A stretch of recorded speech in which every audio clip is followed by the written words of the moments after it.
Hi, I'm Sydney. Been married to my amazing husband Mark for 3 years now. Before I continue, please like and subscribe. One click from you means more stories can be shared. Help us reach 1,000 subscribers and make a difference. Let's begin. Last Tuesday started like any normal day. I was pouring coffee when my phone buzzed with a text from Mark. Mom called again. Says Dad's back is acting up and they're having trouble getting groceries. I'm swamped at work today. I sighed, setting down my mug. Want me to drop some stuff by? I can go after my lunch meeting. You're the best, Sid. I'll make it up to you with dinner tonight. Mark and his parents had a complicated relationship. Diana and Richard always needed something: money for bills, help with housework, emotional support for their never-ending health issues. They'd been struggling since we got married, yet somehow managed to take 2 cruises last year. Tell me what they need and I'll swing by around 2. An hour later, my phone dinged with a lengthy grocery list from Diana. Everything organic, of course. Nothing but the best for my mother-in-law, who was supposedly too weak to shop herself. After finishing work, I loaded up my car with groceries and headed to their suburban home. As I turned onto their street, I noticed something odd. At least 8 cars parked outside their house. For people who claimed they were too sick for visitors, they sure had a lot of company. I parked a few houses down, grabbed 2 bags, and walked toward their front door. Music and laughter drifted through the open windows. What the hell? Through the kitchen window, I spotted Diana in a fancy blue dress, looking perfectly healthy as she carried a platter of appetizers. Richard was pouring wine, his supposedly injured back showing no signs of trouble as he reached for high cabinets. I ducked below the window and crept around to the back patio doors. A full-blown party was happening inside. At least 15 people mingling and laughing. Mark and his wife couldn't make it today, I heard Diana tell someone. Such a shame. Though between us, it's probably better this way. That girl has never fit in with our family. I don't know what my son was thinking. My stomach dropped. I pressed closer to hear more. Sydney has him wrapped around her finger. Last week, he gave us only half the money we asked for. Says they're saving for a house, as if that's more important than family. Has he finally seen her true colors? Asked a woman I didn't recognize. Not yet, but I'm working on it. I've been reminding him how happy he was with Jessica before. That girl had class. I've actually arranged for them to bump into each other next week. I nearly gasped out loud.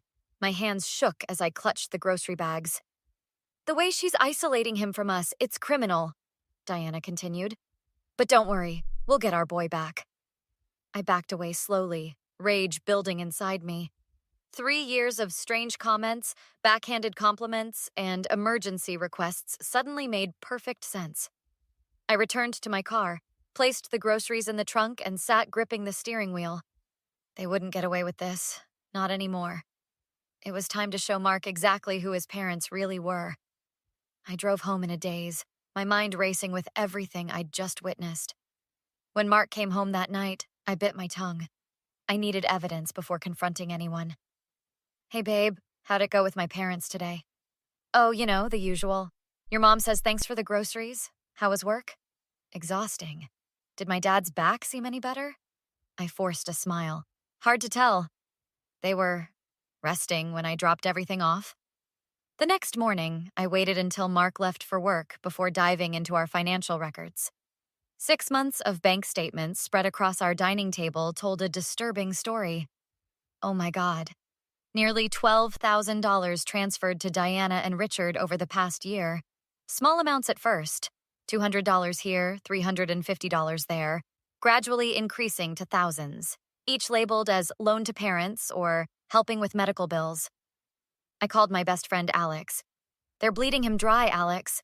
All these stories about medications and house repairs, it's all bullshit. Damn, Sid. That's next-level manipulation. What are you gonna do? I need more proof. I'm meeting you for lunch, but first I'm calling Olivia. Mark's sister had always been distant with me. I hoped she might provide insight. Sydney, this is unexpected. Can we meet for coffee? There's something important I need to discuss. 2 hours later, I sat across from Olivia at a cafe downtown. Your parents have been taking money from Mark for supposed medical expenses. Meanwhile, they're throwing parties and taking vacations. Olivia shifted uncomfortably. Mom and Dad have always been dramatic about their health, but they wouldn't lie about needing money. They told Mark they couldn't afford groceries yesterday while hosting a catered party. That was just a small get-together for Dad's work friends. A small get-together they deliberately didn't invite us to, where your mother spent the afternoon trashing me to everyone. Olivia's eyes widened. What exactly did she say? I repeated Diana's words verbatim. Olivia looked troubled but defensive. Mom can be harsh sometimes, but she means well. She just wants what's best for Mark. Is reconnecting him with his ex-girlfriend Jessica what's best? Olivia choked on her coffee. How did you... I heard her planning it. Your mom's orchestrating a coincidental meeting next week. That doesn't necessarily mean, look at these texts. I showed her screenshots from Mark's phone. Your mom has mentioned Jessica 8 times in the last month. Olivia frowned. That's concerning, but my parents wouldn't deliberately sabotage your marriage. Later that afternoon, I met Alex at her marketing agency office. I've been digging, Alex said, sliding a folder across her desk. Your mother-in-law has been busy on social media. Inside were printouts of private messages where Diana had contacted mutual friends, Mark's colleagues, even our neighbors, painting me as controlling and unstable. She told Mark's boss I'm preventing him from advancing his career because I'm insecure about successful people. What a witch, Alex muttered. We need to trap her in her own web. I'm thinking the same thing. First, I need access to their house when they're not home. How will you manage that? I twirled my spare key. Olivia texted. They're all going to her cousin's engagement party Saturday. I'm supposedly working, but Mark's joining them. What are you looking for? Evidence of where our money's actually going, and anything else I can use to expose them? Count me in, Alex said, grabbing her planner. Let's map out exactly what we need. As I headed home, my phone buzzed with a text from Diana. Mark mentioned you're working Saturday. Such a shame you'll miss the engagement party. Family is so important, don't you think? I gripped my phone tightly. Game on, Diana. Saturday arrived quickly. While Mark was at the engagement party, Alex and I entered his parents' empty house. Check this out, Alex whispered, pointing to a stack of travel brochures on the coffee table. Mediterranean cruise packages? I rifled through their mail. Credit card statements. Look at these charges. Designer clothes, spa treatments, restaurants, all while they're begging Mark for grocery money. We split up to search the house. In Richard's office, I hit the jackpot, a spreadsheet tracking money from various sources, including a column labeled Mark and Sydney, with every penny we'd given them. Unbelievable, I muttered, snapping photos. In their bedroom, Alex discovered something worse. A journal where Diana detailed her plans to break up our marriage. Listen to this entry. Arranged for Jessica to attend charity gala where Mark will be next Friday. Sydney doesn't suspect a thing. Once he sees what he's missing, he'll realize his mistake. My hand shook as I photographed the pages. We need to copy everything and get out. The next day, I called Olivia. I found some disturbing things at your parents' house. You broke in? I used the key Mark gave me. Look at these photos. I sent everything we'd discovered. The phone went silent for several minutes. Olivia, you still there? I had no idea it was this bad, the way they talk about you. And the money. They told me they were struggling to afford Dad's medication. Meanwhile, they're planning a European vacation. What are you going to do? I'm organizing a family dinner next Saturday. I need your help. Throughout the week, I played the perfect daughter-in-law. When Diana called with another financial emergency, I sympathetically told Mark we should help. You're being really understanding lately, Mark said, kissing my forehead. Family is important to you, so it's important to me. By Wednesday, Olivia was fully on board. I confronted Mom about the Jessica thing. She tried to justify it, said she was testing your relationship to make sure you were right for Mark. What did you tell her? That she was crossing major boundaries. She got defensive, then tried to guilt-trip me about family loyalty. Did you mention the dinner? Yes, they're coming.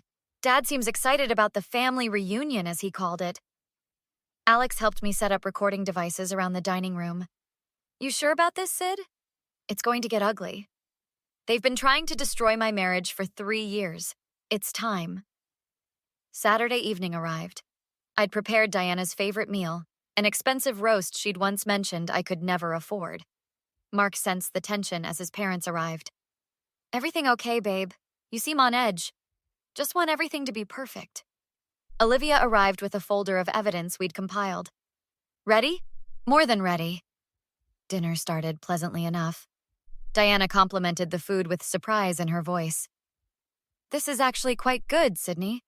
Did you follow a recipe? I did. In fact, I've been following a lot of recipes lately. Oh? Like what? Like the recipe for a successful marriage? Communication, honesty, trust? Diana shifted uncomfortably. Well, sometimes mothers know best about what their sons need.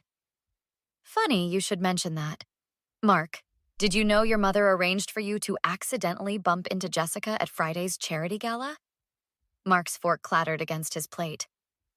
What? Diana's face flushed. That's ridiculous. I would never. It's all in your journal, Diana. The one where you also wrote that I'm, quote, not good enough for the family and need to be removed from the picture. Richard stood up. Now wait just a minute. I'm not finished. I placed the financial spreadsheet on the table. Let's talk about where all that medical expense money has really been going.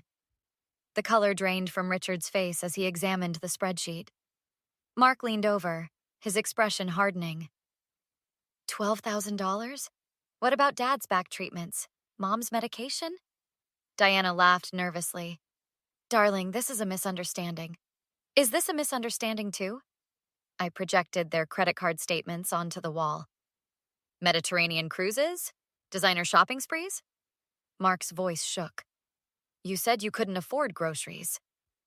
We've been under financial strain, Richard protested.